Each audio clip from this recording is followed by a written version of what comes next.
সম্মানিত দর্শক শ্রোতা, পরম সৃষ্টিকর্তা যিনি অসীম দয়ালু শুরু করছি তার নামে।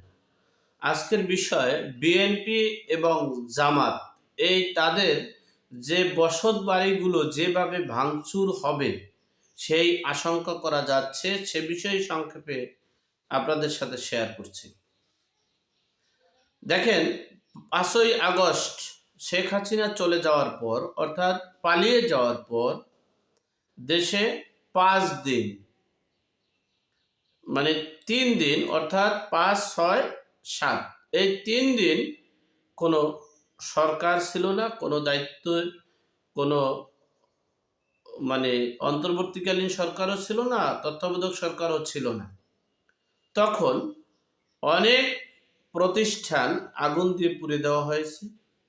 32 নম্বর বাড়িটাও আগুন দিয়ে পুড়িয়ে দেওয়া হয়েছে, লুটপাট করা হয়েছে, গণভবন লুটপাট করা হয়েছে, সবকিছু করা হয়েছে। তখন এটা যেহেতু সরকার ছিল না, অন্তর্বর্তীকালীন সরকার ছিল না, বিদেই তাদের উপরে এটা বর্তায় নেই, দায় দায়িত্ব যায়নি। যেহেতু 8ই আগস্ট, যেহেতু আমাদের এই অন্তর্বর্তীকালীন সরকার গঠন করা হয়েছে, এরপর থেকে যত অকারেন্স হোক না কেন, যত লুটপাট হোক না কেন, যত নির্বিচারে হত্যা হোক না কেন, সকল কিছুর বিচার এবং দায়ভার এই ডক্টর মোহাম্মদ ইউনূসের নেতৃত্বে অন্তর্বর্তীকালীন সরকার বহন করতে হবে। যাই হোক, এখন এই 32-এর যে ধানমন্ডির যে বাড়িটা, সেটা হলো বঙ্গবন্ধুর বাড়ি। এই বাড়িটা বঙ্গবন্ধুর ট্রাস্ট, অর্থাৎ এটা এখন সরকারি সম্পত্তিতে পরিণত হয়েছে। এটা মিউজিয়াম, জাদুঘর। এটা জাদুঘরে, বঙ্গবন্ধুর 32 স্মৃতি বিজড়িত জাদুঘরে পরিণত হয়েছিল এবং এটা সরকারি সম্পদ হিসেবেই ছিল। যাই হোক, 5ই ফেব্রুয়ারি 2025-এ এই শেখ হাসিনার একটা কনফারেন্স, ভিডিও কনফারেন্স বা অডিও কনফারেন্স হবে ঘোষণা দিয়েছেন।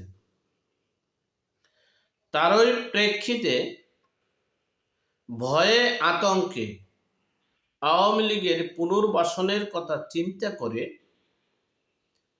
এই বিএনপি, জামাত ও ডক্টর মোহাম্মদ ইউনূসের ছাত্র সংগঠন তারা ঘোষণা দিয়েছেন যে 32 নম্বর বাড়িটা আতুর, লাঠি, সোটা, এমনকি ক্যারেং নিয়ে হলেও এই ভেঙে চুরমার করে মাটির সাথে মিশে দেওয়া হবে যদি শেখ হাসিনা বক্তব্য দেয়।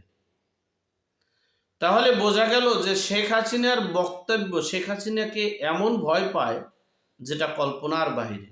শেখ হাসিনার নাম যদি কেউ শুনে তাহলে তার পালপিটিশন গরম হয়ে যায়, গলার পানি শুকিয়ে যায়, গলা শুকিয়ে যায়। শেখ হাসিনা আওয়ামী লীগের রাজনীতি করতে দেওয়া হবে না, এই যে কথাটা বলছে। আপনারা পারলে আওয়ামী লীগকে নিষিদ্ধ করে দেন। নিষিদ্ধ না করলে, যদি আওয়ামী লীগ এর নিবন্ধন থাকে, তাহলে রাজনীতি করতে পারবে না কেন? যদি আপনাদের সামর্থ্য থাকে, শক্তি থাকে, তাহলে আপনারা নিষিদ্ধ করে দেন, তাহলে আর রাজনীতি করতে পারবে না। যাই হোক, এখন বিষয়টা হচ্ছে এই যে 32 নম্বর বাড়িটা যে ভাঙচুর করা হয়েছে, লুটপাট করা হয়েছে,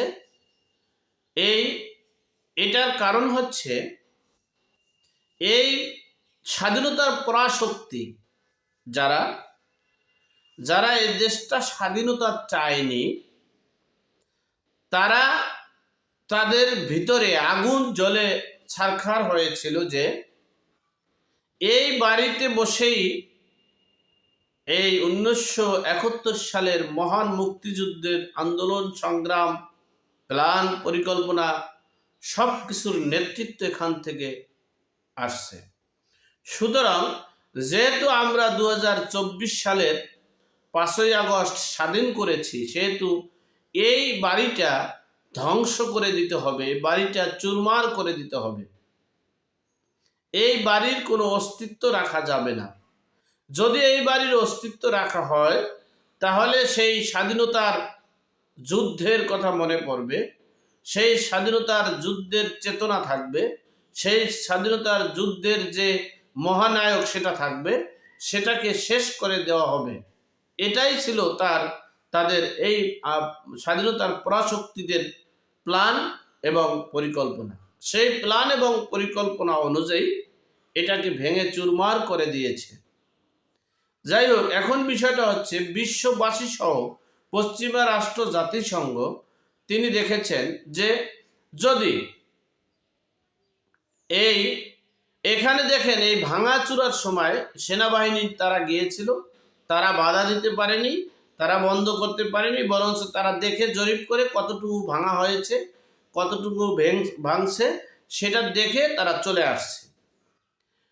যাই হোক, এখন বিষয়টা হচ্ছে এই বিশ্ববাসী দেখছে যে স্বাধীনতার টোটাল ইতিহাসটা শেষ করতে চাচ্ছে এই জামাত ইসলাম, জামাত শিবির হেফাজত, এরা এখন 2024 সালের 5ই আগস্টই স্বাধীনতা দিবস হিসেবে, স্বাধীন হিসেবে তারা মানে ইতিহাস গড়াতে চায়। 1971কে তারা শেষ করে দিতে চায়। যাই হোক, এখন বিষয়টা হচ্ছে এই 32 নম্বর যে বাড়িটা, এটা হলো সরকারি সম্পত্তি। এই বাড়িটা সরকার ইচ্ছা করলে ভেঙে নতুন করে যেভাবে যেটা মন চায়, এটা কি জাদুঘর করবে, না গরু ঘর করবে, না ছাগলের ঘর করবে, এটা তাদের ব্যক্তিগত ব্যাপার, না জঙ্গিদের আস্তানা করবে। কিন্তু সরকার ইচ্ছা করলে যে কোনো সময়, যে কোনো টাইমে, যে কোনোভাবে করতে পারত। কিন্তু তারা কেন 5ই ফেব্রুয়ারি এই দুর্বৃত্তায়নদের দিয়ে, এই পরাশক্তিদের দিয়ে, এই দেশের ইতিহাস মুছে ফেলার চক্রান্তকারীদের দিয়ে এই বাড়িটা ভেঙে চুরমার করে দেওয়া হয়েছে এবং লুটপাট করে সব কিছু শেষ করে দেওয়া হয়েছে। এটাই বিশ্ববাসী সহ জাতি সময়ের ব্যবধানে তার উত্তর খুঁজে নেবে। যাই হোক, অপর দিকে শেখ হাসিনার যে সুদা সাধন, অর্থাৎ শেখ হাসিনার যে স্বামীর বাড়ি সজীব জয়ের বাবা ডক্টর ওয়াজেদ, এই ওয়াজেদের বাড়িটা ভেঙে চুরমার করে দিয়েছে। এটা দেওয়ার কারণ হচ্ছে বিএনপি। কারণ বিএনপির যে বাড়িটা ছিল, জিয়র রহমান যে বাড়িটা থাকতেন, 1 টাকা দিয়ে কিনুক আর জোর করে নেক না কেন, সেই বাড়ি, স্মৃতি বিজড়িত বাড়িটা, যেখানে জিয়র রহমান বসবাস করতেন, সেই বাড়িটা ভেঙে চুরমার করে দেওয়া হয়েছে। সেই প্রতিশোধে, সেই প্রতিহিংসায়, সেই আগুন, সেই জ্বালা, সেই যন্ত্রণার কারণে এই শেখ হাসিনার স্বামীর বাড়িটা পুড়ে ভেঙে চুরে তছনছ করে দিয়েছে। এই হলো বিএনপির। আর একটা বিষয় হচ্ছে এই যে বিএনপি তারা আওয়ামী লীগের যত নেতাকর্মীরা আছে তাদের বাড়ি ভেঙে চুরমার করে দিয়েছে, লুটপাট করে দিয়েছে, নিস্তেজ করে দিয়েছে।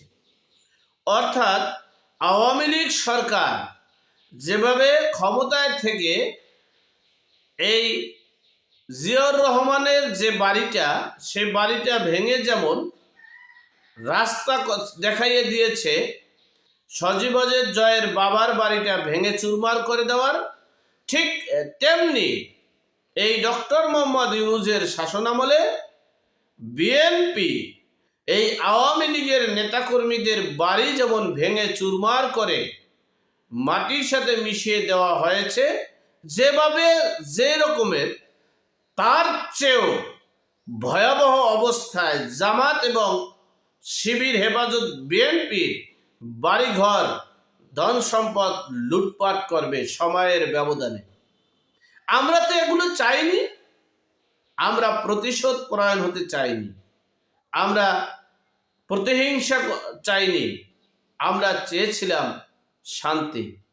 কিন্তু প্রতিশোধ পরায়ণ, প্রতিহিংসা পরায়ণ এই রাজনীতি শুরু করেছে জামাত শিবির হেফাজত বিএনপি।